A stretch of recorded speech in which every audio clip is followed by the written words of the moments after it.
My first task was to eliminate the security before they could sound the alarm. I crept toward the small wooden shack near the front gate where the guards usually sat to drink tea and play cards.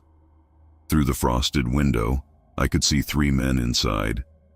They were laughing, a bottle of expensive bootleg vodka sitting open on the table between them. They felt completely safe inside their warm cabin, listening to the radio. They didn't hear me approach the external power box on the side of the building.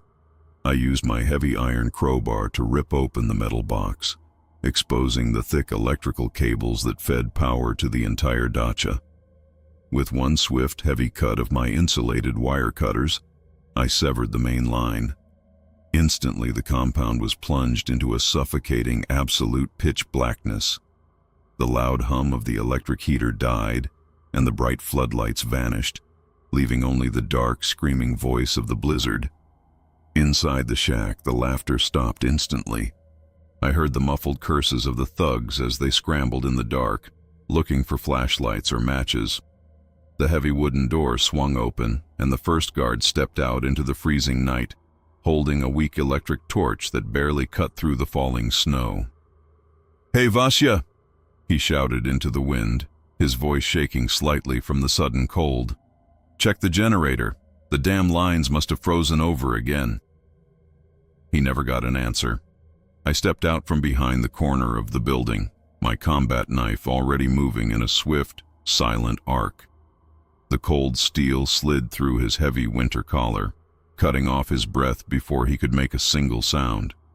He collapsed into the deep snowdrift without a groan, his flashlight slipping from his fingers and burying itself in the white powder, casting a pale, dying glow against the blood. The second thug stepped out a minute later, growling in frustration because his companion hadn't returned. He stumbled directly over the body of his friend. Before his brain could process the sight of the blood, I was behind him. I wrapped my arm around his neck, choking his screams, and drove the knife deep into his spine. He stiffened, his muscles locking in a brief, violent spasm, and then went completely limp in my arms. I dragged both bodies into the darkness beneath the porch, out of sight. The third man inside the shack was still trying to light a candle when I stepped through the doorway.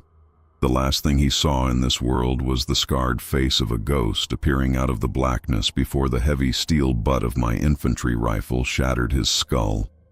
3 down. Only the monster and his inner circle remained inside the main house. If you liked my story and want to know what will happen next, make sure to subscribe and like this video right now. Trust me, you don't want to miss what comes out of the dark next, and I will tell you the rest of the secrets very soon. Or I will just leave right now and walk away into this cold winter fog if you don't care about what happens next. The choice is yours. But if you are too impatient to wait for the next episode, the full uncut story is already waiting for you. Just type the Red Vigilante in the YouTube search bar, find my main channel, and watch the whole video right now. Go check it out, stay safe, and I'll see you there.